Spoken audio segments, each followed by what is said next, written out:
Hi, everyone, and welcome to another A&B Horror Movies video. I'm Aaron, I'm Ben. and today we are joined by Emily Hagins. Emily, welcome. Thanks for having me.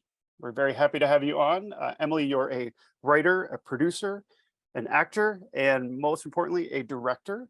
So you wear many hats, which is quite awesome.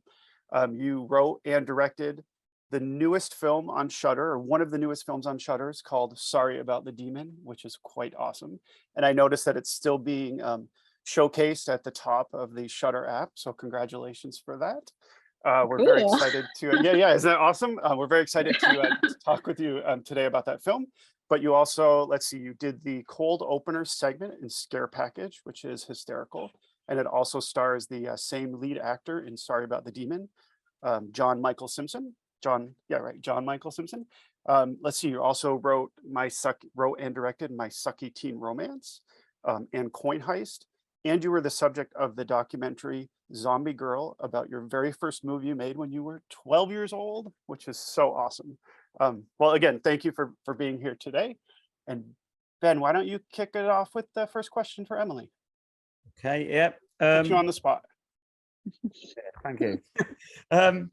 So with this movie, was it always going to be a comedy, or was you just sort of hanging around with the idea of sort of like a demon film, and you decided later on that it was going to be a comedy? Good Yeah, question. that is a good question. I don't think anyone has asked that before.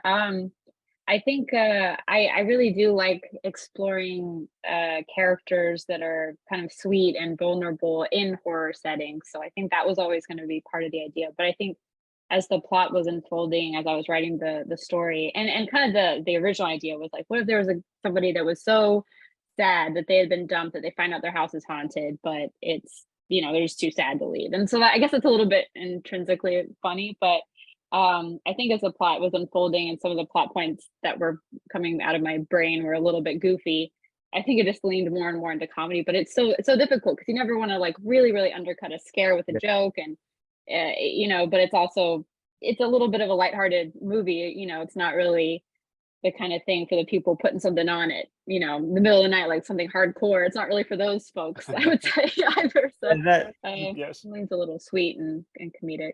yeah.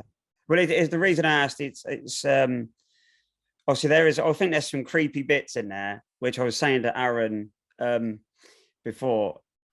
Some really good bits in there will fit really well into a serious horror movie, but it's funny. There's some touching moments, as you said. So yeah, it's got kind of everything in. So, but yeah, I just wonder because it has got some creepy bits in. Oh, yeah. I do. Go ahead.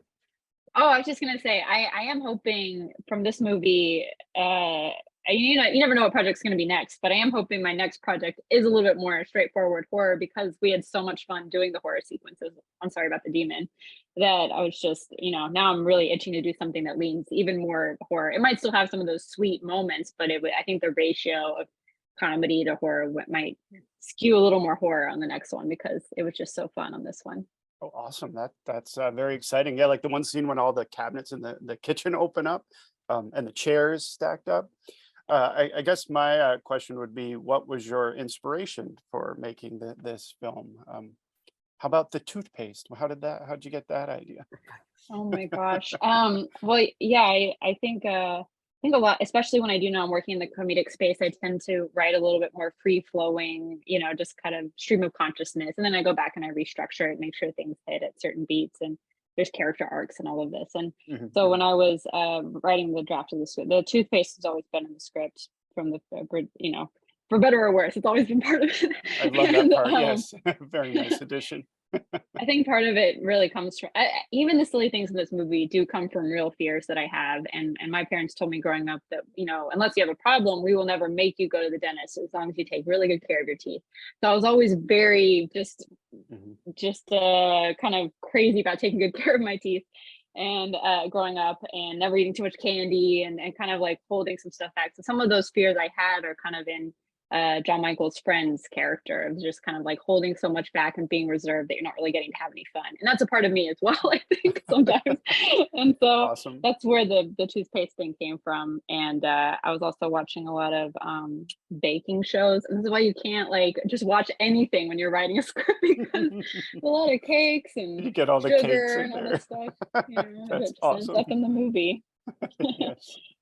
But yes, so that's kind of where that came from. And I was really into kind of the haunted house movies that were coming out a few years ago, like the first two Conjuring movies, um Yes. I Great just films. was like really into the single location, you know, possession movie and idea, and wanting to explore that genre because I hadn't done that yet.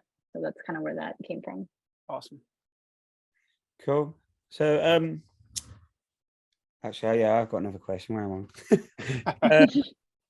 How did you go about finding the cast? How was the process for that? Obviously, you'd already worked with John Michael Simpson on a movie before, but did it take long to find everyone, or was you did you know where Yeah. you were Um, yeah, John Michael and I had worked together on a few projects starting about 2017. So I feel like we had worked on something maybe like once a year. And then when we did Scare Package together, sort of the what led into us actually getting to make Sorry About the Demon was you know, the team of our Cold Open segment. It was me and John Michael and the Paper Street folks that had done Scare Package, and they were producing it. And so it was kind of like, oh, so we could kind of expand on the tone of your segment as a feature film with a different story. And so he was always, you know, kind of part of the project in that sense. And then the guy who plays his best friend, he's John Michael's real life best friend and improv partner, and he's done another horror movie before as well. But just because so they cool. had that great rapport, it was there? really Jeff, neat to be able to bring him on. Yeah, Jeff McQuitty, right? Yeah, Is he's Is that how you say it? Yeah. Oh yeah, he was Jeff great. McQuitty. I love the exchange, and I think it made it into the trailer when they're talking on the phone. He's like, "Did you leave a message?" And he's like, "Well, maybe once," and I think I was sobbing, something like that. Oh my God, it's so funny. I'm so glad to hear that, you know, because that phone call was the first thing we shot, and we shot Jeff's side first. And it was, you know, really stressful to have to, the very first thing to be shot is you Mhm. acting alone by yourself on a phone. But because they had this great rapport, John Michael was there just sitting right off screen, helping him out, you know, and they, yeah, you know, were able to rely on each other comedically and emotionally just to get through that first scene of kind of just being alone on screen. And it was really cool to, I don't know, work with both of them and see their process comedically, and also kind of sometimes be like, well, let's dial back into horror for a moment from the funny boys over here. But no, they're very funny, very professional, great team. I'd love to work with both of them. Everybody else was Canadian, and I'd never been to Canada before making this film. And they kind of came from all over Canada. Some people closer to cool. Vancouver, some people closer to the area where we shot in the Toronto area. And it was all conducted over Zoom, all the auditions. And Oh, so I it see. was Yes. really very interesting to like do the process over Zoom. And then the first time we met was when they would show up to set, because even the rehearsal was over Zoom, because it was, you know, mid-COVID lockdown, especially in Canada, a very strict COVID lockdown at the time. Yes. And Mhm. it was, you know, just they'd show up to set and we're like, I guess we're just rolling, we're going. Welcome to Here set. goes. This is your character. Let's Yeah, go. And yes. it's tricky with Go. kids, you know. Of course, yes, with But the kids showing up. With yeah, I mean, COVID certainly changed everything. We spend so much time on Zoom now. Was it? It must have been interesting to meet them in person after only talking on Zoom. I've had a similar experience at work. You know, meeting people in person after a year or so. I'm like, oh, you're shorter than I thought, or you're taller than I thought. Anyway, I guess I'm just sort of commenting there. One question I have is because the house is really spooky, and I think you chose really well. What was it like choosing that house, and did you have other considerations to pick because the house plays a central role in the film? yeah, so another part of the COVID lockdown experience was that the set was we were in a COVID bubble in this Holiday Inn, and everyone stayed there. And then the atrium of the hotel, the whole set was built. So everything aside from the exterior was built in the Holiday Inn where we were all staying.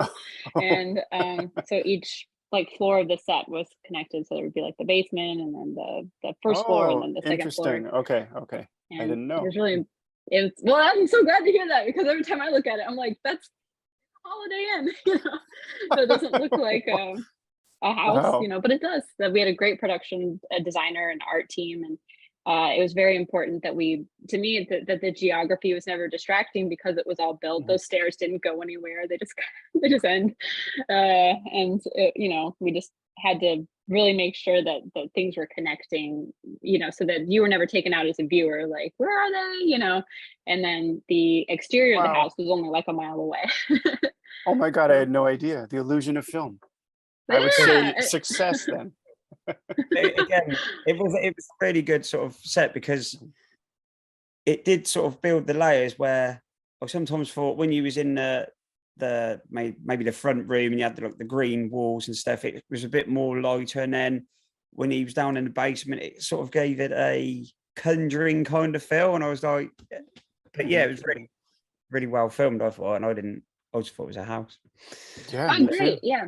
Cool. Well, we got Cool. to really make intentional color choices by getting to make everything, and kind of decide, oh well, if the demon is more present in this space, like you're saying, like just kind of leaning into it being a little more sinister, and like this space is a little more open, and just like Mhm, really mhm. utilizing color and those choices. And it was cool. I never gotten to build a whole set for a project before, so it was really, I would love to do it again. And the movie's not very, I don't want to get in trouble for saying it's not very expensive. It's not a Marvel movie. That's all I'll say. There you go. That's And safe. and so it just felt like a very very nice privilege to be able to do that for a movie, an independent film that's very weird and goofy. Mhm, mhm. I've got to ask, when you was making the film, did you make it and then Shudder said we're like put it on our stream, is it, or did you already work it out with Shudder and say we're making a film for your streaming service? Yeah, that's what we did. It was just kind of launching off that segment from the cold open segment from Scare Package, and then we just talked with them, and they were interested in just expanding the world, not that exact segment, but that Mhm. Yeah. tone and that all of that. So I did actually already have this script, and it just kind of coincided with some of the themes that were going on at the time, and people were looking for, I feel like, contained stories, and it was a very small cast and one location, and then we made it more complicated by building the location, but it was still like a very contained type of movie. There's a character that's isolated and like baking too much stuff, and that's kind of like a COVID thing. So it just seemed to kind of be the right time and place to make that particular movie. And it was Yeah. weird, because when I was reading back through my scripts, I was like, this one is just the weirdest one. I don't see anybody ever wanting to make this one. But it was, having a great team behind it, and I think one of the best things with something that's so strange is when the actors, when they believe what they're saying, it's easier for the audience to believe, oh yeah, we'll just use this toothpaste. Yes, to of course. I mean, they're if they are not winking at the audience, like it's just, Mhm, mhm. that's the world of this movie, and you're on board, hopefully, or not, but that's okay. But Yes, yes. just having the right team behind it to Yeah. make Oh, that work. that's awesome. And some really great moments in it too. I love when he meets his girlfriend and she's out on a date, the exchange there, and he says something like, "Well, now you made it weird. This isn't weird." Something like that. Just awesome moments that really came together nicely. I guess my next question would be, what did you like most about filming this film, and what would you say was the most challenging aspect? Oh, cool. Yeah, I mean, I feel like the first thing that comes to mind is, I said earlier, oh, it's difficult because you have kids coming in, and all the auditions were on Zoom. But we Mhm. very much lucked out with great young actors, and their parents are really on board with the project. And there was a moment. So originally, the little girl in the movie, when she's possessed at the opening of the film, she was supposed to levitate off her bed, which would have been really cool. But there was a Yes. problem getting it to work, and we just had to say, well, to have enough time to film the scene, you know, she'll just have to sell it with a really creepy performance, and she'll just use her body language and be as creepy as she can. And we had 2 cameras on her, so we had 2 different angles, and she just did she did such a creepy job that the adults forgot their lines, and we're like, why aren't they saying their lines? We rehearsed this for like an hour. Why aren't they talking? And they said, you know, after one take, they were like, we're just so freaked out. So we got rolling. We got through a whole take of the whole scene. She did the whole performance, and it was so great and visceral and wonderful that everyone in the set applauded her, and she just felt so emotionally like, you know, bolstered, and she was just such a great young actor, and just seeing a young person feel very encouraged and supported by a whole crew was very moving to me, and it was neat. Oh wow, and we all said, that's it, one take, you know, Presley, and she just felt so great. Oh, So that's a really amazing. That's a nice story memory. to share. But in terms of challenges, you know, there's like this hellhole at the end of the movie, and we had to cover those actors in goo, and it was very cold goo, and it was cold outside because we're in Canada, and everyone was cold, and it was tricky. And we had actually built, because it was a built set, this hole in the set. The set was actually raised a few feet off the ground so that for the hole, there was room. To build the hole underneath. It was all gonna be this big practical cool thing, and by the time we went to go film it, it just broke. I don't know how to describe it. A hole broke, but it did. And so we had to really just maneuver, and the art department just kicked butt trying to get us what we needed to actually have something to film. But it was a big challenge to get that complete by the end of the day on screen, and a lot of visual effects to supplement it, but kind of getting through those shooting days of figuring out how to fix that. But we didn't have any. Generally, it was a really great team that would show up and rally, and I think that was the biggest, like, what are we gonna do challenge, but everyone showed up to help. Yeah. Oh, that's cool. So the literal hellhole broke. Yes. Exactly. I'm glad to say that it wasn't like COVID outbreak, or like nobody got hurt. Of course. Like I luckily it was pretty smooth sailing, but it is a strange time to make a movie. Everyone in a bubble and masks. Eating only. I can't imagine, right? Yeah, it was strange. And like what you were saying, when you see someone you'd only met on Zoom, like someone pull their mask down to eat, and they're like, "You have a mustache," like all sorts of. It was weird. The things that you don't pick up on, right? Yeah, but it was. Cool. It had the weirdness of COVID, but a nice camaraderie of cast and crew. Awesome. Yeah. Saying about the actors and the little girl and the demons, how long did the makeup take? Because they were pretty cool, like you said, and looked quite scary. So. Yeah, that's a great question. I don't know the answer. They were there when we needed them. They got it done. They showed up. Yeah, I don't think it was that. I don't think it was that long, because a lot of it, we didn't add prosthetics to anybody. I think that was a hiccup we had with COVID. The person that was going to provide the prosthetics got COVID and couldn't provide it, so it had to be more of a makeup kind of deal. But with comedy, I feel like, okay, we're leaning more into the makeup, and we were going to unite all the performances with a vocal performance. Everyone was dubbed by the same guy to kind of give the demon this like personality that was just a united performance. And so just we had some kind of similar qualities between all their looks and same contacts and stuff, but they're all united with this vocal performance as well. That does not answer the question of how long the makeup took, and that's just because I was not paying attention to that. I don't know, like an hour. I don't know. That's funny. Yeah. Go ahead, Ben. Yeah. Of the cakes were real, because there were a lot of cakes. They're styrofoam. I still have them, but there'd be like one sliver where the actor would take the bite out of the cake, and at least on one occasion he did eat plaster, not to like spit it out, because a lot of the icing was a plaster kind of thing, but there was like a little kind of, you're like, you have to aim right here, this little target, that's food with the cake and icing, and then that's the bite you get. And but a lot of it was styrofoam and plaster and stuff, just to maintain its shape and to like explode at the end. We had to rig it up with tubes and stuff like that. We tried to bring it back over. Oh, go ahead. I was just going to say, so no cake eating parties after the scenes were filmed. No. But it unfortunately. was cool because when the movie came out, like people would make some of the cakes, and that was really neat. Oh, But awesome.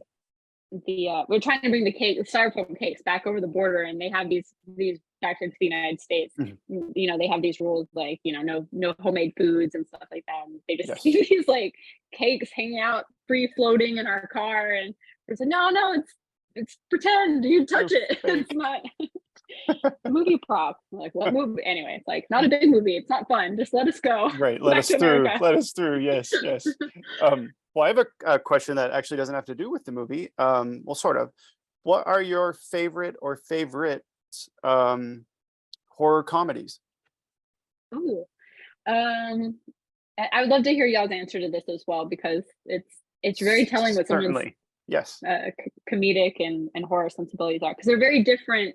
You know, you could have somebody who has like an Adam Sandler sense of comedy and a Shining sense of horror. I don't know, like they're just like totally different, you know, Of things. course. Yes.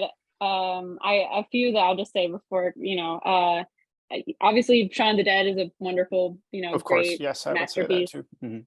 Mhm. I do love the silliness of Dead Alive. I Oh, that's a love good one. there's some come up with perfect answers. Evil Dead, you know. Evil Dead's Evil Dead good. 2. Yep. Yep. And trying to think of ones that we use as reference for this one specifically. I remember we used a little bit of Zombieland references, which sounds like really strange because Oh it's not yeah. the same Yeah. type of Mhm, I mhm. don't know. Those are just a strange assortment of horror comedies that popped into my mind. But I'm with you on what about those. y'all? Let's see. Tucker and Dale versus Evil is very Oh funny. yes, The perfect. Final Girls, where they go into Yes. the slasher film. Shaun of the Dead, of course. Saturday the 14th, the 80s comedy. I Is want a to good see one. that. That's been on my list for so long. I would love Oh, to it's see that really movie. good. Yeah, yeah. Look it up. I think Scream Factory released a Blu-ray of it. I might have it Cool. behind me somewhere. Ben, what about you? What would you pick? Horror Um, comedies. it is quite a dark comedy, but it is known as a black comedy. American Wealth in London is probably my Yeah. favorite. That's a good So one. Yeah, that movie has everything. It's the comedy, yeah, horror, love story, Yeah. everything. Skin flaps, you know, of the Yes. king. Yeah, of course. Great Well, movie. okay, so let's move along. We do have some viewer questions. A couple of our viewers saw the movie and we got questions from them for you. So I will go first. This is from Tim Hoff 49 on Instagram. He said, the cast was perfect for this film, especially John Michael Simpson. Couldn't have cast a better person for this role. What was it like working with him? Yeah. John Michael's great. I will say originally I'd worked with him on a kind of a serious, or he was playing kind of a serious character in something we worked on together. And then a couple of months after we finished that, I went to one of his improv shows that he did with Jeff, who co-stars in the movie. And I Mhm. was like, this man is funny. Like I didn't have any idea. And so I wrote Cold Open for him, and it just kind of led into making this, which was just is really cool how life kind of unfolds in that way, because he just, Mhm. you know, now we're very close collaborators, which is really fun. And you know, just very open to suggestions, and he's really good at lifting up the other performers on set, and just the kind of person that I feel like, you know, I feel like when I'm not pleased with something I've written, he has great suggestions to make it like in his own voice, and we really trust each other in that way. So definitely I recommend Cool. other people hire him. I don't know what to say. Great friend, great person, great actor. Oh, that's awesome. Cool What a guy. great answer. I think we've Mhm. got one more. Ben, do you want to take it? yeah. This is from Fake Voorhees, and it is: which one of your films was the most difficult to make and why? Yeah.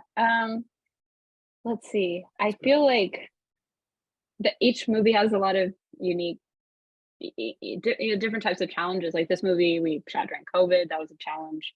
Um, the feature film I did before that, Coin Heist, it was a cast and crew. I didn't know anybody on this movie, and that was very challenging. I had to go from to New York, and I hadn't really like been there for an extended period of time, and I just felt very out of my element. That was very challenging for me, Mm. and but it was, you know, rewarding, that because you learn a lot when you're really thrown in. It feels like to the deep end.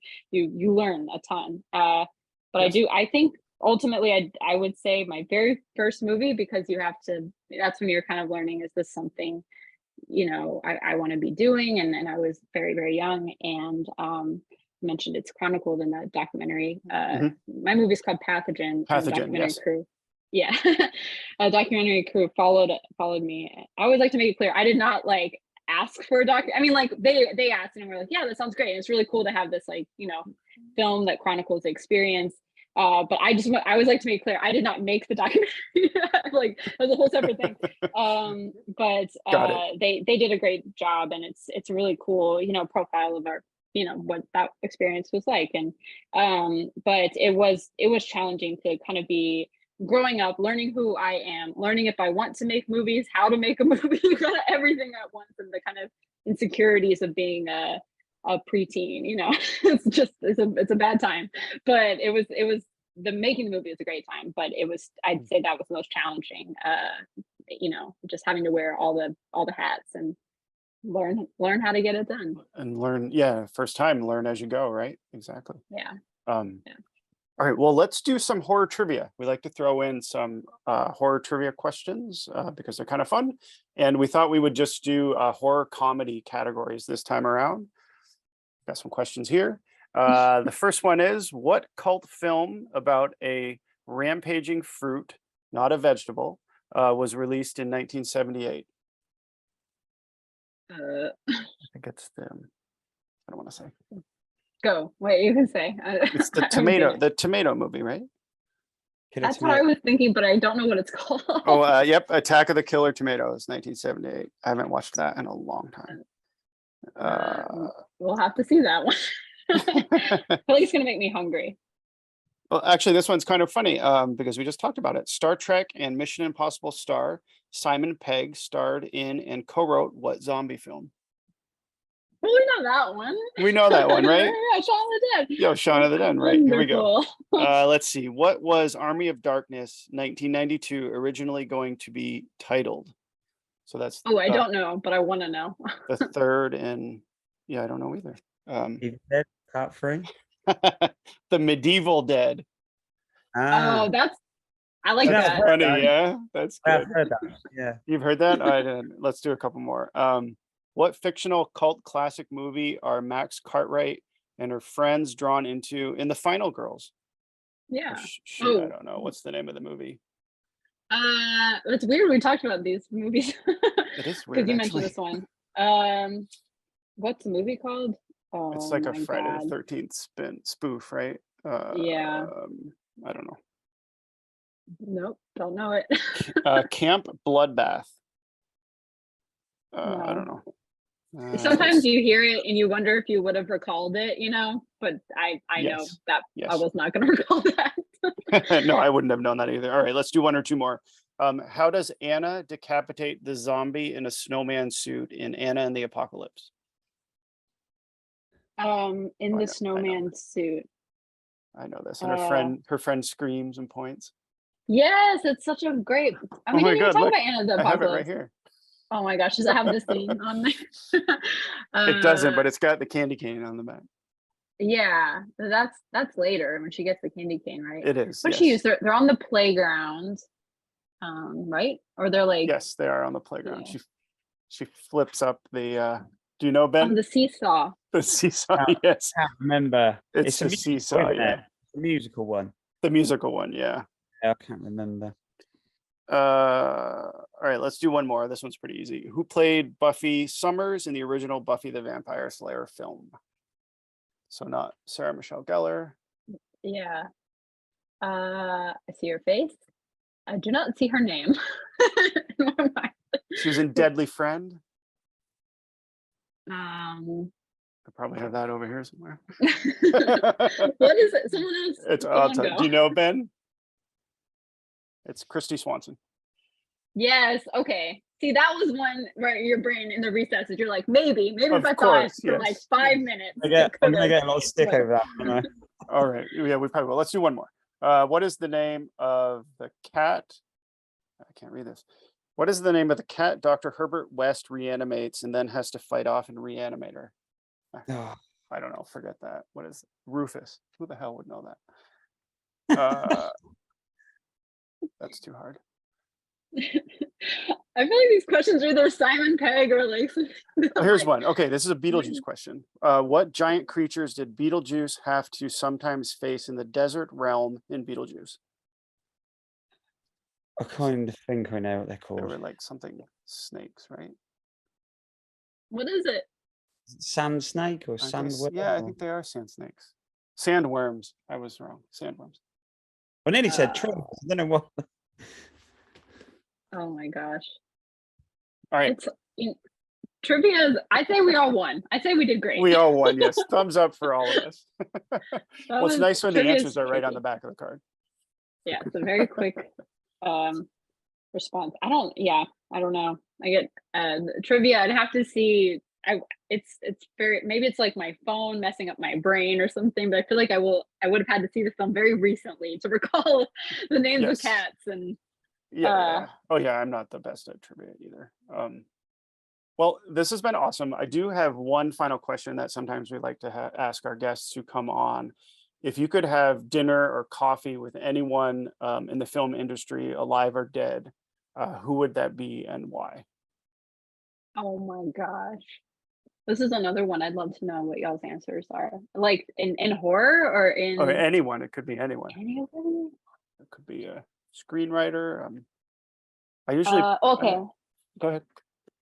Well, you said screenwriter, and I just thought maybe like Billy Wilder. I feel like he'd have some amazing stories. That would be cool. But living, Or dead. Steven Spielberg. Is that boring? I don't know. Spielberg.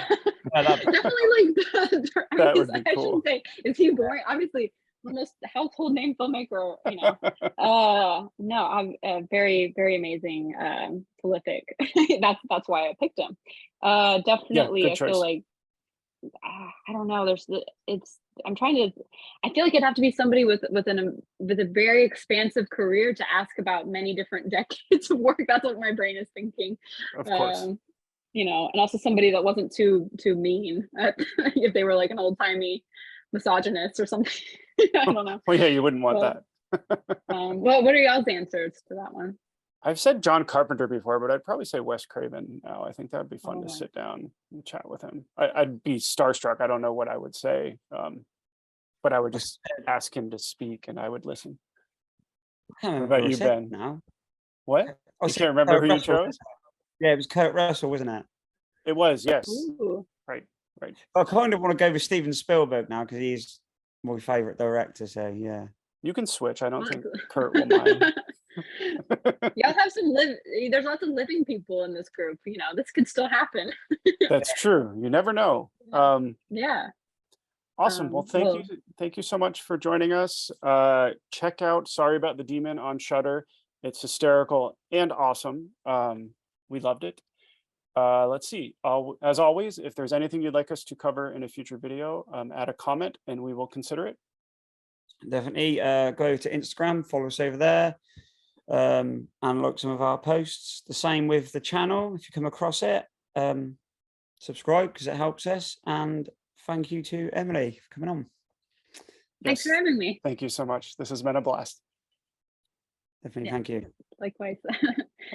Awesome. Bye, everyone.